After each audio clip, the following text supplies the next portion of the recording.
Hello everyone, this is Sol Inferno, and I'm a magical essayist and a scholar of occultic lore. I purview hidden knowledge and lost arts of the non-forbidden kind. Some things might be dangerous to try and are not safe for life. It's scary but not dangerous to know of, like creepypastas. Despite my love of scientific method, none of the things I speak of can ever be directly proven with current technology.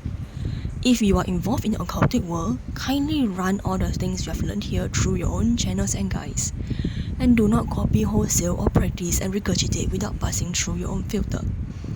You will land yourself in trouble, and I'm not bailing you out. If you are not involved in the occultic world, it's a good world building for a blood pumping dice roll. My lawyer agrees that this is all entertainment. Today we'll be exploring the ancestors, or more widely known as family tree. In each family tree, we have the ancestors and descendants. Roughly speaking, the ancestors commonly refer to the dead family members, and descendants refer to the living family members. It counts even if the member dies young, and the terms ancestor or dead and descendants or living are often interchangeable. Still, I commonly refer to younger ancestors as descendants. Here, we will explore the terms and meanings of God ancestors. This does not refer to ancestors who are gods. It's very common in myths of tribes and cultures to be descended from gods, but no, this does not refer to them. They would obviously be counted among god ancestors. This mainly refers to ancestors who are supporting an entire tree of other ancestors, literally bearing the burden of keeping them connected to a higher celestial divine forces. They may exist within the celestial divine forces, but either way, they are foundational spiritual support pillar.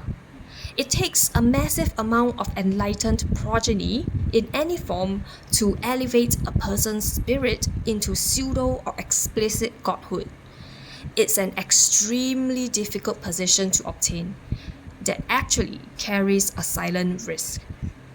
Because they are the foundation of the entire clan or tribe, any inherent flaws becomes amplified and seep into all of their subsequent progeny.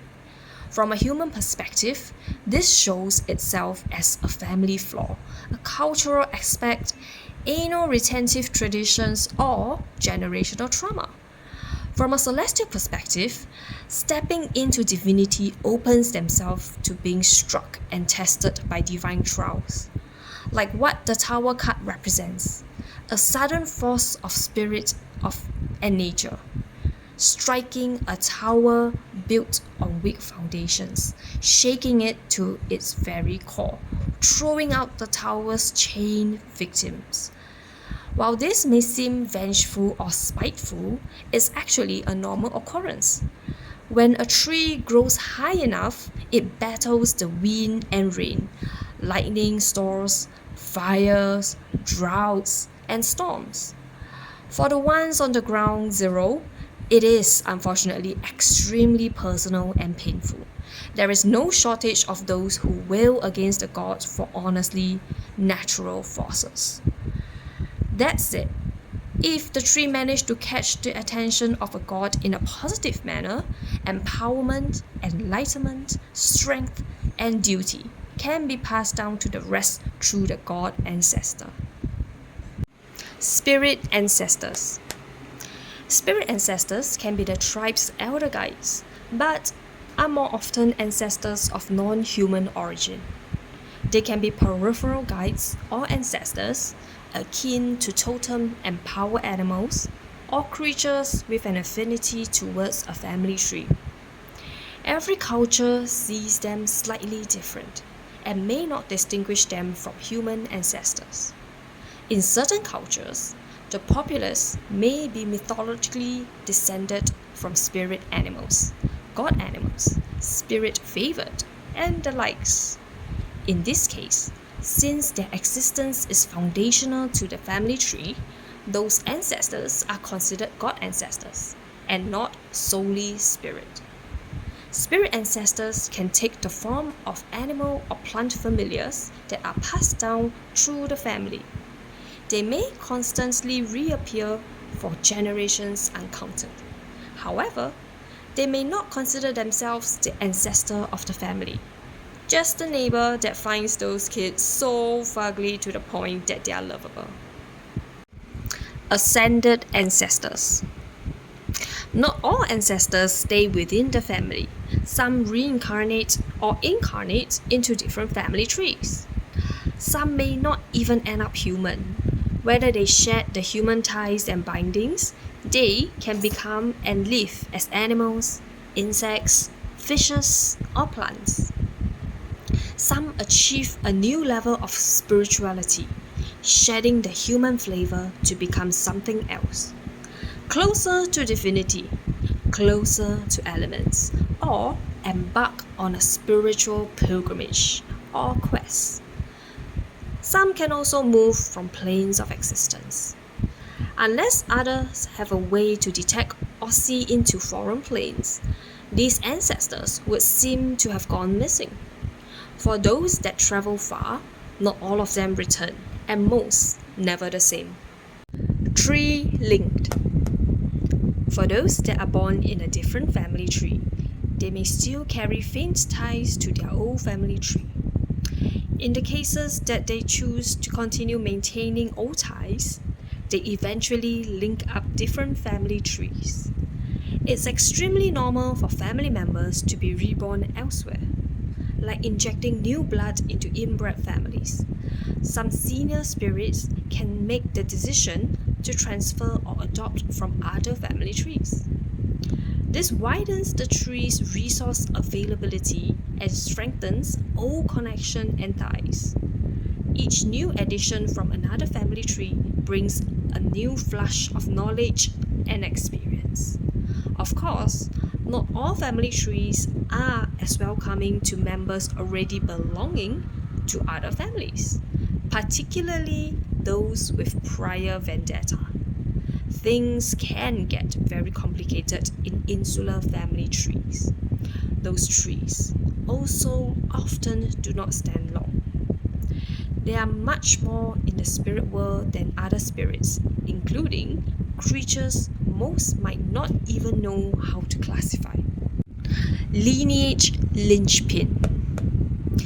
Mainly tree-linked, these spirits have the actual duty and responsibility to manage ties and prevent the tree from spreading too far from each other. In some cases, they are equivalent to what we know as political hostages, an exchange of souls or lives for certain gains. So these linchpins are usually very well protected. Furthermore, depending on the conditions of how the linchpin was formed, they might have the witness or backing of a god.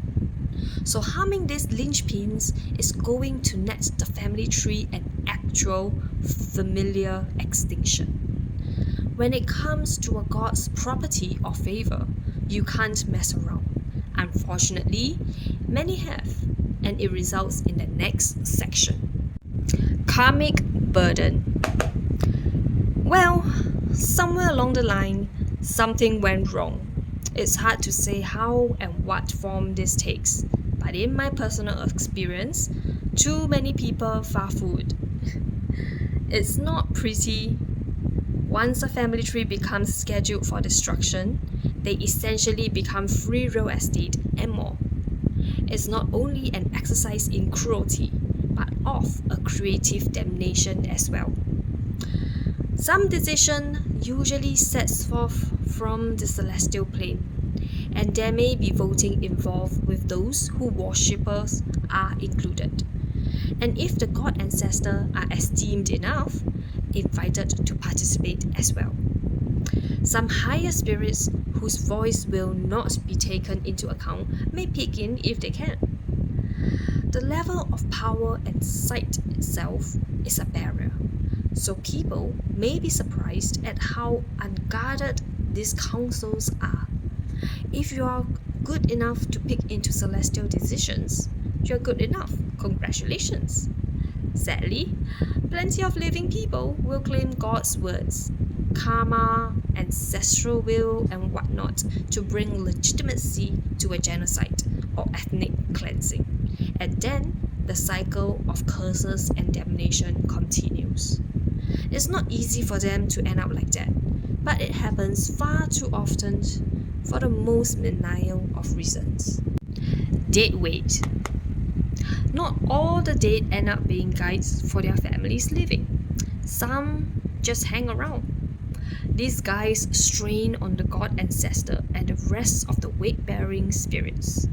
They don't transmit knowledge, transmute energy, or protect the family. They exist as a resource tree, and sometimes block spiritual energy and eat up positive family karma to try their best at avoiding reincarnation, yet not working to generate energy and resources. These dead weights are often preserved by other family members who still hold some fondness for them and are willing to shell out their own energy and karma to preserve these parasites. Earthbound. Earthbound spirits are often not considered amongst the ancestral ranks. These spirits are often so dense with negative energy that they can't even leave the mortal plane and exist bound to a location or wander among the living.